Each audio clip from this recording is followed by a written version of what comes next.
and Matt Schlapp is president of the American Conservative Union. Right across the room here, what can you read from the geography of these guys as they too campaign feverishly the next several days?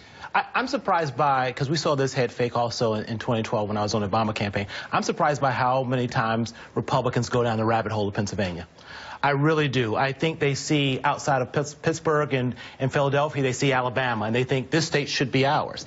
I can tell you right now, if I were in the Trump campaign, I'd be spending a lot more time in Ohio and North Carolina than I would be falling for the rabbit hole. That's what we did today. I mean, you see the big city numbers. They're awesome. Right.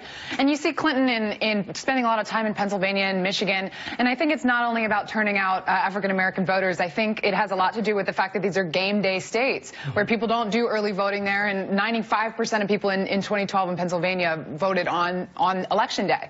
So I think she's just trying just before you jump to conclusions about minorities in Philadelphia, there are a lot of minorities in Philadelphia. It's about a 50-50 situation. But there are a lot of white liberals in Philadelphia, a lot of white labor people. Yep. It's a city of Democrats. It just is. She's a white man now. With Jay-Z. Yeah, it is. I mean, it's a pretty obvious ploy, you know. I was with the ward leaders today. They get along really well, and they're all Democrats. Anyway, how do you guys match this? I mean, I don't know. I think if Trump were to win, and it's possible, he'd have to win Florida, right? Yeah. He's got to win North Carolina. Yeah, but it's and then he's got to win either Pennsylvania or one of the other Rust Belt states, Michigan and Wisconsin. This is right. It's not sufficient, right? So the idea that you just keep going to North Carolina and Florida, this is a key thing in a presidential race, which is you have been to these states over a dozen times. You've been to all the big markets. Sometimes you reach a point where you're not getting that much utility out of yet one more visit to a media market. And I like the idea of punching out to a Nevada or hitting a Michigan. He's got to make something else happen anyway. So to avoid those states would be a mistake. So I like what I see on our schedule. Can he win Virginia?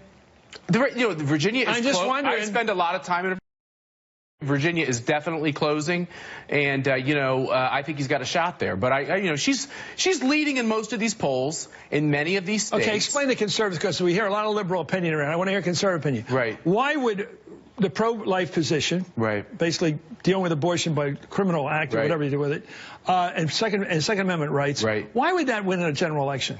Why doesn't win in general? Well, they seem to think that the people on the other on the Trump side seem to think that's their winning thing. Explain. Yeah, because I think both campaigns are trying to appeal to their base and grow their base and their coalitions, and Trump's trying to do the same. Is there enough on the issue of 50% of the American people come out for pro-life position and pro-gun position? Are there that many? Yeah, actually, the pro-life position is getting stronger. It's strange with millennials, and actually with young women, it's much stronger than it's ever been. This issue is changing, and on Second Amendment, it's a key issue in many states. And the reason why why it's a little tougher for them, we all know why. Virginia is kind of a government state now. A lot of people in Virginia earn their wages by either being a consultant to the government or working for the government. And let's face it, Trump is running against Washington. By the way, makes it a little harder. It's easier to be pro-life, and it's in a situation where we have a pro-choice laws. I have to rejoin here because people are changing their mind on this. You know why he's not going to win Virginia? It's increasingly hard for you all to win Virginia. And listen, I'm not being partisan about this. I mean, because you're losing.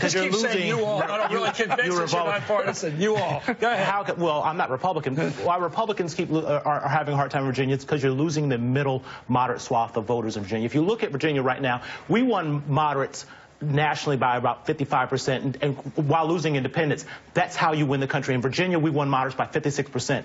And when you look at Terry McAuliffe in Virginia, and you look at where she's, how Democrats win in Virginia, is because we dominate among moderate voters. Those moderate Comstock, who wins the House race out there? I don't have an answer for that right now. Comstock. Well, that's the Republican answer. Democrat. Oh, well, the Washington Post endorsed her. We'll talk about that. Anyway, the roundtable staying with us, and up next, these three will tell me something.